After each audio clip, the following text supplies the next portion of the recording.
All right, I'm here with Kaci. She's the two-time defending host of the International. Wait, I have to defend myself?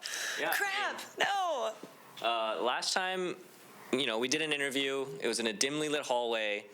Got a lot of views, and Valve was like, oh, they saw that interview, and that was the one they were like, we want you to do interviews for us now. So thank you very much. That was the one that pushed me over the edge, I think. Oh, yay. Well, I was just talking to someone who said you've done a really good job this week, so you've earned it. That was my goal. Yeah.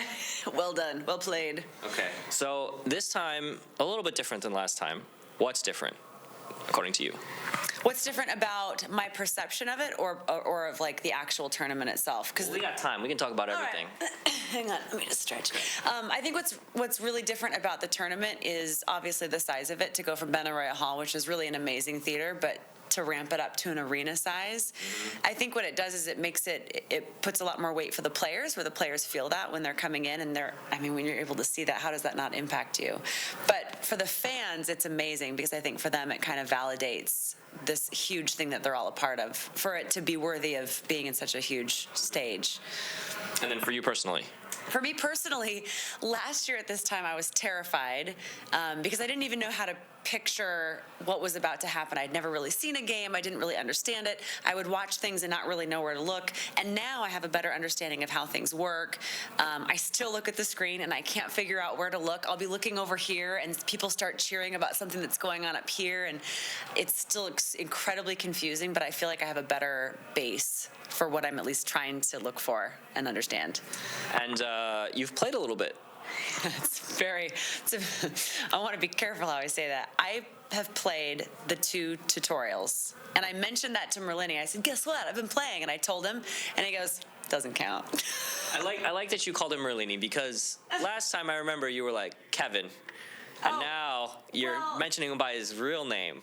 So I like it. That's the problem I have. And I was just interviewing PPD, who I knew as Peter, and then right before we went, I had told myself, no, I can't call him Peter, I have to call him PPD, and then right before we did the interview, he goes, no, just call me Peter, and I went, wait, so it's hard. Everybody has 12 different names. Yeah. And so, come on, don't be modest. You told me you're like a pro now.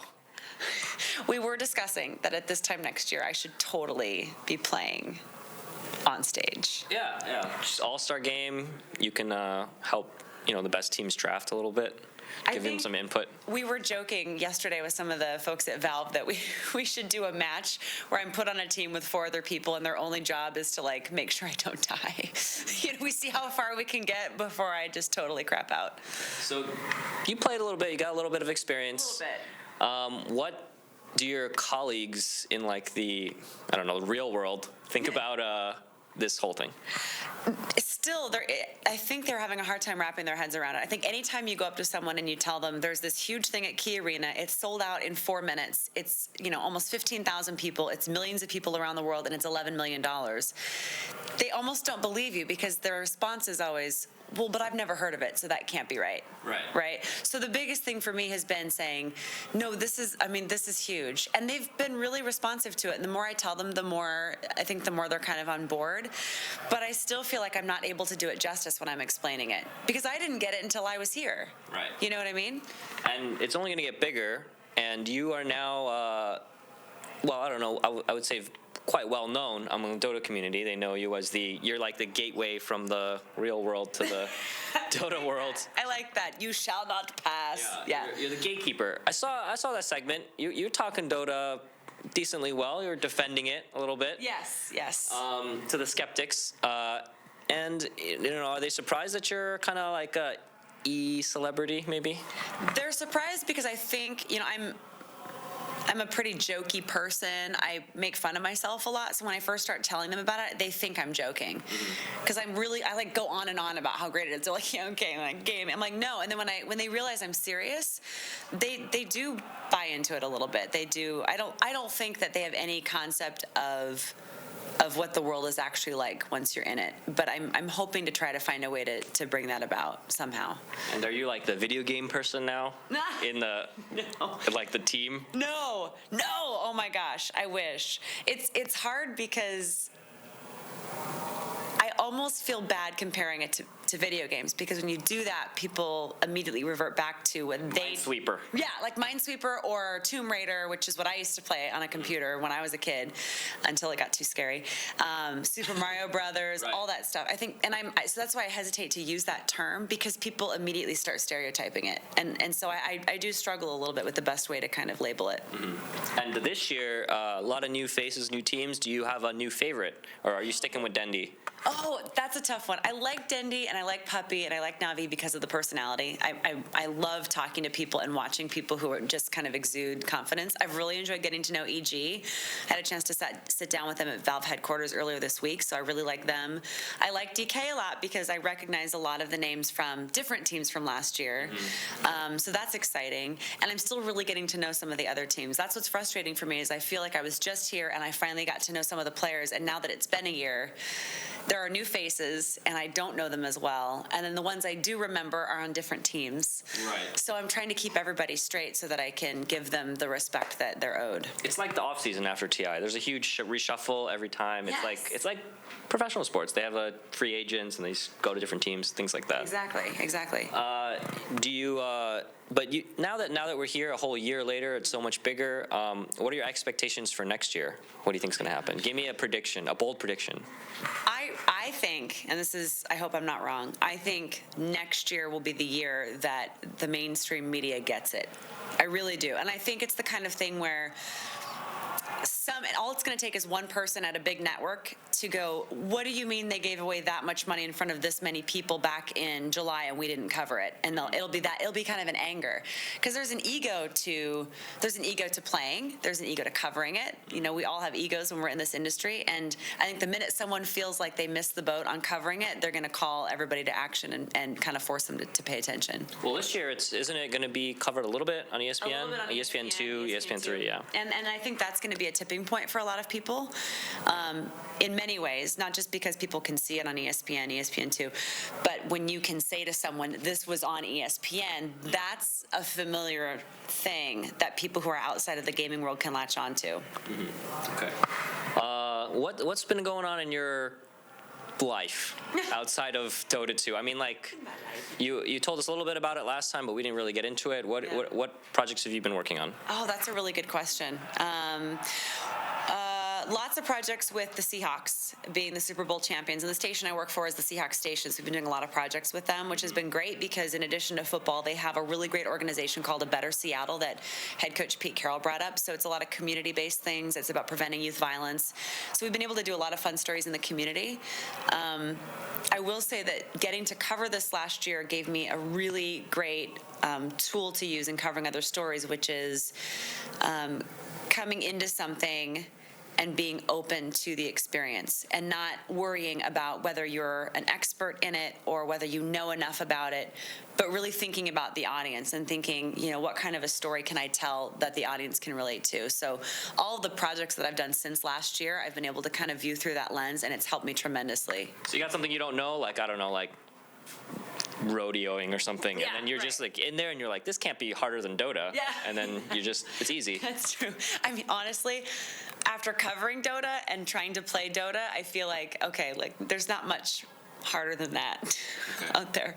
Have you been contacted by fans? What have they been doing online? Have they been messaging you, being like, thank you for, you know? Yes, and that was the biggest surprise. I think I was shocked that people embraced me so well last year. I was so pleasantly surprised by that, because anytime you have a newcomer come in, I mean, it would be very easy to feel defensive about that, because it's like, you know, who does this chick think she is? She's never played. She doesn't know what she's doing. But people embraced me, and then it wasn't a phony embrace. It wasn't like, yay, bye. It was like afterwards, people kept tweeting me. They were very supportive, and they really made me feel like I was one of them, which was a huge honor, really. And they were like, Valve, you got to bring her back.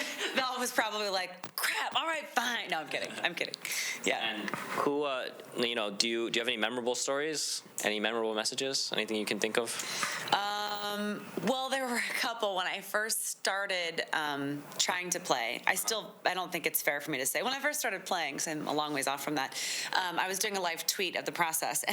And the people were very, very supportive and very right in making fun of me because I was using a touchpad. Oh my God. Oh my God, Kaci. No. And I didn't really. And it was one of the. I'm very stubborn, and I also like.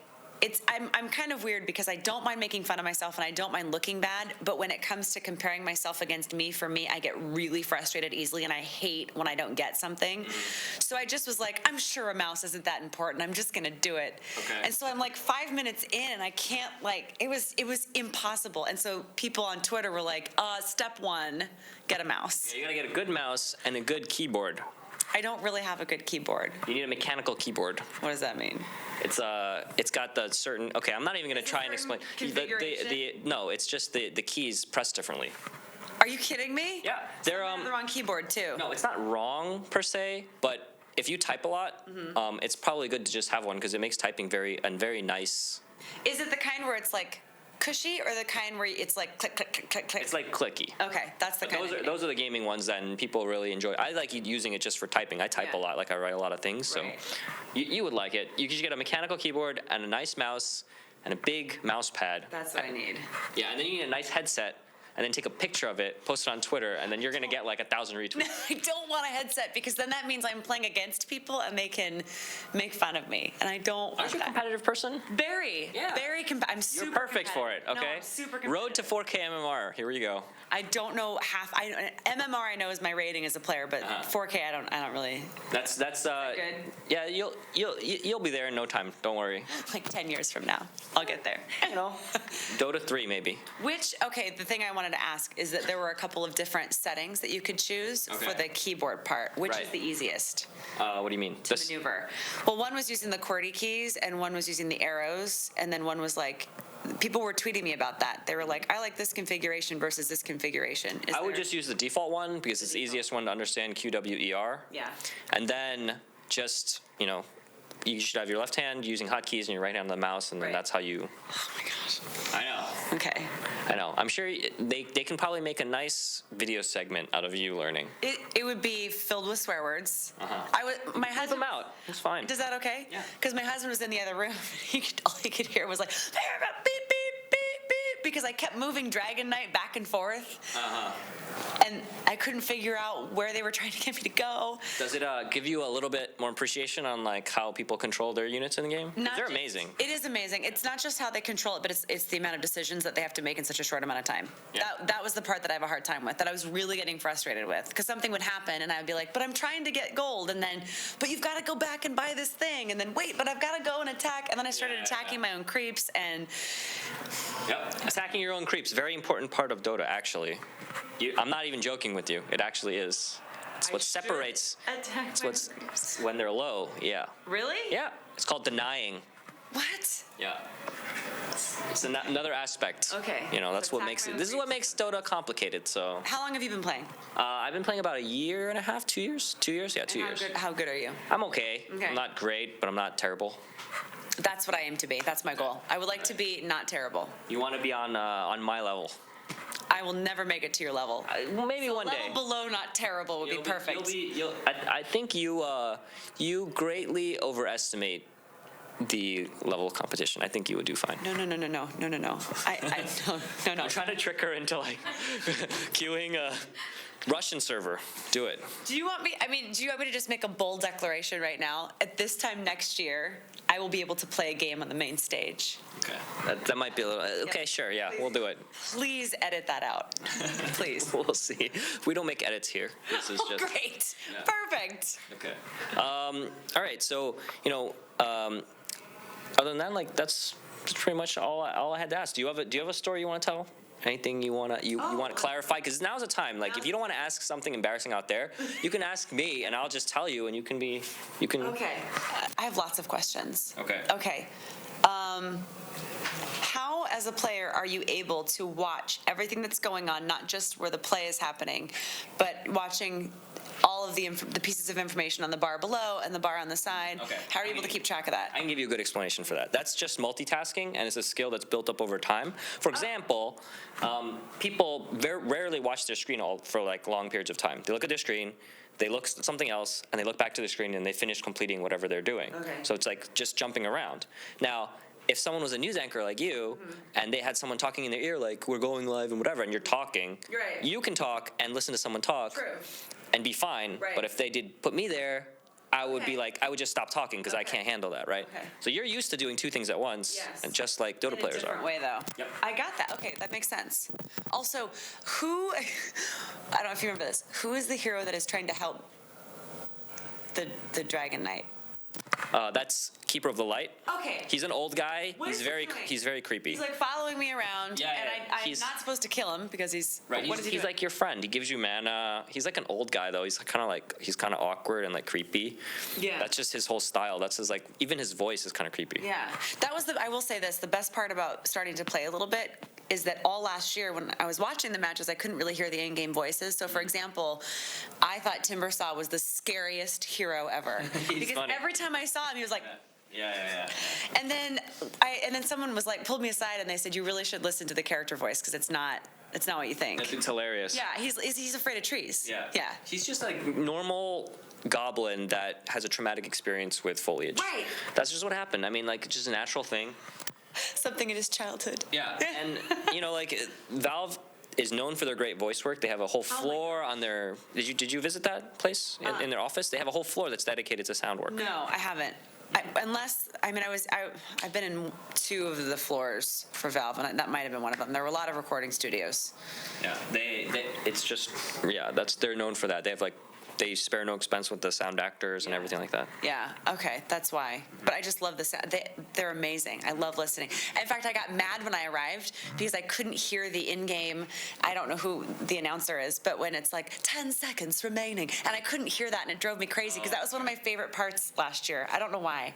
And I was telling people backstage, I'm like, I hope that if somebody ever has to give me bad news, it's in that voice.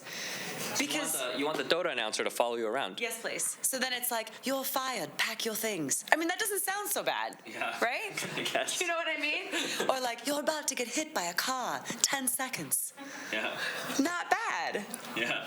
Oh, this is fun. Or I could do like a Ludacris rap, because I love Ludacris. Oh right, you're like a rapper. No, I'm not a rapper, but I love like, move over, Luda got something to say, do it now, because tomorrow ain't promised today, work with me.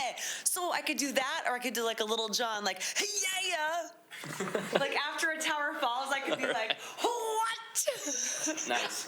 Okay. So you. None of this is gonna work, is it? It's fine. I think it'll work. You got to get a courier and a skin and all that stuff. It'll be great. You need a courier too. And a loading screen with you like in a outfit maybe. And now you're doing the matching. I just realized. Well, I knew to wear purple today, but then I had someone on Twitter say that I shouldn't have worn purple because I should have worn it the last day. Oh, okay. So now I'm like freaking out. You that I always have a messed up. Twitter critic, so. Oh, I know. Trust me, I know. And Do you get Twitter critics? yes, not as much with the Dota community, but with TV, they're definitely your Twitter critics. Are any people in TV jealous that you have so many fans now in video games? I don't know. They might be, because I would say the video gaming community is, this is going to sound weird. I'm going to say it, then I'm going to correct myself. They're real fans, and by that, I mean, like, they legitimately will follow you and interact with you. Whereas a lot of Twitter fans, it's like a follow back type thing, or They expect you to they follow expect back. you to follow back, and it's just for numbers. It's not, people aren't really genuinely interacting with you, but the gaming community, I feel like I'm genuinely interacting with them. Yeah. They want to know about you and what you do, like every little bit. Every little bit? Yeah, a little too much sometimes. Yeah, I'm not They like do the hug of death. hug of death? Yeah, they like hug you. They love you so much, and they hug you until you die. So they're trying to kill me? Well, so to speak. Well, that sounds not so. Online, they will just they want to know everything, and then you have to be then it becomes a little weird, and then you get too many fans. Bad relationship. Well, I'm talking about it as if I'm like some big celebrity. No, but you I think maybe. But isn't there like a risk of burnout? Like, aren't people eventually going to be like, I'm so sick of that girl? Like, isn't that how that works? I don't think so. I mean, it's not like you're like like everywhere all the time with Dota. Right. You're like it's like mostly TI is your thing. You kind of like ramp up towards it. Right, Maybe like a okay. few things every month about it, and then. Okay, I can dig that. Okay. Are we gonna see you at other events, not just TI? I'd love to. I don't know how that would work out, but I'd be totally open to it. So other events, so like in Europe, that kind of thing. You want to travel to Europe? That'd be amazing. I think I'd be really nervous because my comfort zone is the fact that I know the Valve folks here so well that I know that I'll get to where I need to go and I'm doing the right thing. Whereas I feel like if I went Seeing the top of the line here, the top of the line production. Right. And I'm sure it's like great stuff everywhere else, but I'm afraid that people will overestimate what I understand if I go somewhere else. And they'll be like, just do that thing with the fountain hooking and the thing, and I'll be like, what? All right. Okay. Well, I mean, you shared enough. I'd love to. Okay. You shared enough with us. I think we have a lot of. Give me more of the rapping. Well, what do you want? Let's see. Do you like Ludacris? Do you even know who Yeah, Ludacris is? I know who Ludacris is. Come on. Everyone knows who Ludacris is. Let's see. Damn right, the fire marshal wanna shut us out, get us out, so someone work with me, I do know. When I move, you move, just like that. When I move, you move, just like that. You got the hand motions down too. And I also bleep myself. Like, How you ain't gonna cut? I'm me. I'm the damn reason you in VIP. CEOs, you don't have to see IDs. You listen to the radio edit and you like no. And then when I hear the real version, I actually act shocked. I'm like, wow, these words. Yeah, like oh my god, that's what he says. He Yeah. doesn't say, and then He doesn't just pause awkwardly? That's weird. That's super weird. I got it. Well, thank you for your time. Thank you. Do you have shout outs? We do shout outs and call outs at the end. Shout-outs. Yeah. I mean, this is going to sound pandering, but I mean it. I just want to give a shout out to the entire community. I know that sounds really like overly dramatic, but I really mean it. I mean, Especially the ones that follow are at no, I'm just kidding. especially those of you who follow at this address. No, I'm kidding. But just thank you for embracing me, but also thank you for not making a liar out of me, because I've told people how warm and welcoming everyone is, and it's great that people don't then see it and people are jerks to them. Like, people actually see that it's genuine. Accountability is at stake. Everyone. Yeah, that's right. She put herself online. Okay. What about a call out? Give me a call out. What's a call out? It's the opposite of a shout out. It's the opposite of a shout out? Like a bad thing? Yes. Who do I want to call out? Let me think. I can't think of anybody I want to call out. Are you gonna say no one? A lot of people say no. Boring. I know exactly. That's boring. I know you'd understand that. Can I make somebody up? Sure. Okay. I want to call out Chuck from Minneapolis for calling me a bad Dota player. Okay. Now there is a Chuck from Minneapolis who's gonna be like, thanks a lot. He's crying right now. He's like, Kaci called me names on. No, I didn't mean it. Okay. Okay. All right. Thank you very much. Yeah. And I mean, I look forward to what color you're gonna wear on the fourth day. I really wonder. That's too much pressure. I only have so many colors in my closet. You can borrow something from Bruno, maybe. I probably could. Yeah. Didn't he wear like a turban last year, like a gold turban with like a jewel? Fortune teller Bruno. It was fortune teller Bruno. That was pretty good. Yeah. Did you see a suit today? I did. Yeah, Did I see it? It's hard not to see it. Did you see Bruno behind the suit? Oh, he was in the suit? Yeah, it's hard to tell, but yeah. Okay. Thank you very much. Thank you. Thanks And for- I look forward next year. Me We're too. gonna have another one. Me too. Hopefully we can We have a trilogy interview, part 3. part 3. This time it's personal. Yep. Okay. Thank you, Kaci. Thanks.